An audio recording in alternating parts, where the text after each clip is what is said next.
Passengers were left stranded at airports in Lagos and Abuja on Tuesday as members of the Nigeria Labour Congress, the Air Transport Services Senior Staff Association of Nigeria, and the Trade Union Congress disrupted flight operations in protest over unmet demands from domestic airlines. Hi, welcome to What's Happening. These are our top 10 stories countdown today. At number 10, oil prices extended hefty gains Tuesday as hopes for a reopening of the Strait of Hormuz fade, fanning fresh inflation fears and ramping up bets on at least one U.S. interest rate hike this year. Crude has surged around 10% over the past week, with the United States and Iran appearing no closer to a deal on the crucial waterway despite upbeat comments from the White House earlier in the month. Brent crude futures fell 10% or 0.11% to $87.62 a barrel by 0405 GMT, while U.S. West Texas Intermediate crude futures were down 5 cents or 0.06% to $82.8 a barrel. At number 9, Mohamed Salah has moved into the same Trabzon property previously occupied by former Super Eagles striker Anthony, following his move to Turkish club Trabzonspor. The revelation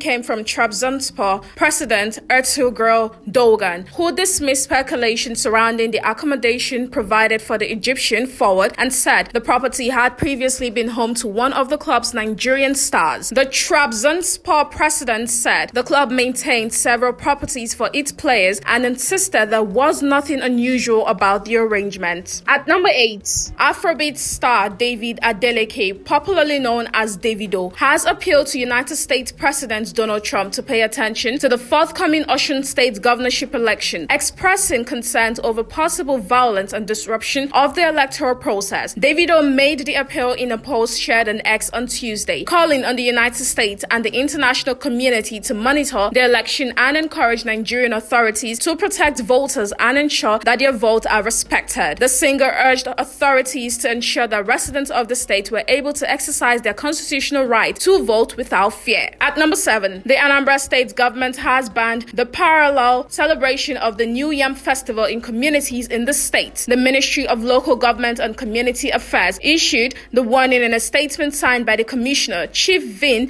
Iziaka, and made available to journalists on Tuesday in Akwa. He said the government had noted the unlawful activities of some individuals and groups in some communities of the state, which bordered on parallel celebration of the New Yam Festival. He said that practice was in total contravention of the customs and traditions of the people. The commissioner said the government had previously issued a directive to all communities on the matter through a letter to all presidents general and traditional rulers. At number 6, the International Society for Neurochemistry, Afe Babalola University Ado-Ekiti Advanced School on Stroke Neurochemistry and Cerebrovascular Resilience has called for increased investment in neuroscience and cerebrovascular research across African institutions. The ISN ABUAD Advanced School, a collaboration between the ISN and ABUAD, also highlighted the importance of addressing gaps in African brain data and developing research programs to reflect the biological, environmental, and healthcare realities of African populations. He added that the school also advanced strengthening laboratory and research infrastructure to support advanced neurochemical and cerebrovascular investigations, as well as increased generation and use of African-specific data in neuroscience and stroke research. At number 5, operatives of the Nigeria Security and Civil Defense Corps, Kano State Command, have arrested a 45-year-old suspected accomplice in a motorcycle theft syndicate and recovered a suspected stolen motorcycle and other incriminating items at Gaida Abacha Street in Kumbotso local government area of Kano State. This was contained in a statement by the command's public relations officer, Ibrahim Abdullahi, a copy of which was made available to Punch online on Tuesday. It said during a search of his residence, the Corps operatives recovered a motorcycle suspected to have been stolen from the premises of a hospital at